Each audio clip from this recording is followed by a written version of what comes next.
So I would really encourage you to read about these feasts and how pivotal they are as celebrations of God's goodness in the lives of all his people and all his creation. So these are God's feasts. It's like you pointed out that it shows, like with Pharaoh and Moses, how faithful he was to show up and make sure that he takes care of his kids. And so I just love it, because as we record this in September 2021, we are coming up on Rosh Hashanah, and like he said, the next Feast of Trumpets, Feast of Trumpets, and for those watching currently in September 2021, I urge you to get your communion elements today.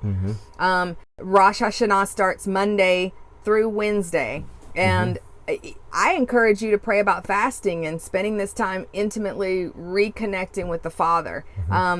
But that will give you some good questions to ask us as you do too, and some good dialogue, maybe some answers to some of this stuff that we're talking about today. But I love that you talk about the celebrations that the Father promises us. Because all these feasts, as you read them, they're all about celebrations about how God has intervened in our life to save us, to redeem us in some level.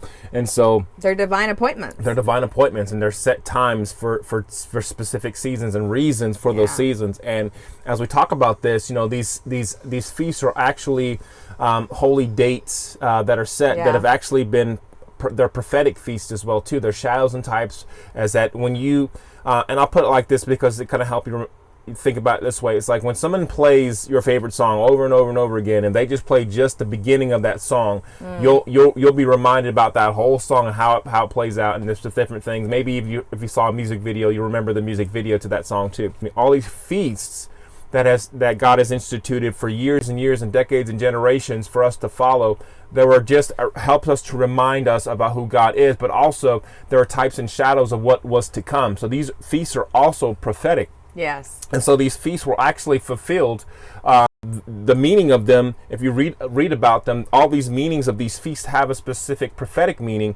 And so these feasts were met and fulfilled with things like Passover. So Passover was fulfilled. Passover, unleavened bread, and the Feast of First Fruits were all fulfilled with Jesus.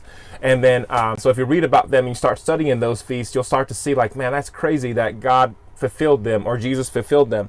And so the Feast of Weeks, we started looking at that feast, that was fulfilled when we got the Holy Spirit. And so so you got to read these. And so the next prophetic timeline of what's to come is the Feast of Trumpets. And so that's why this one, the Feast of Trumpets, the Day of Atonement, and the Feast of Tabernacles, which we'll dive into next episode, is that these feasts prophetically have not been fulfilled yet, but we know that these are the next feast that will be fulfilled because the other ones were.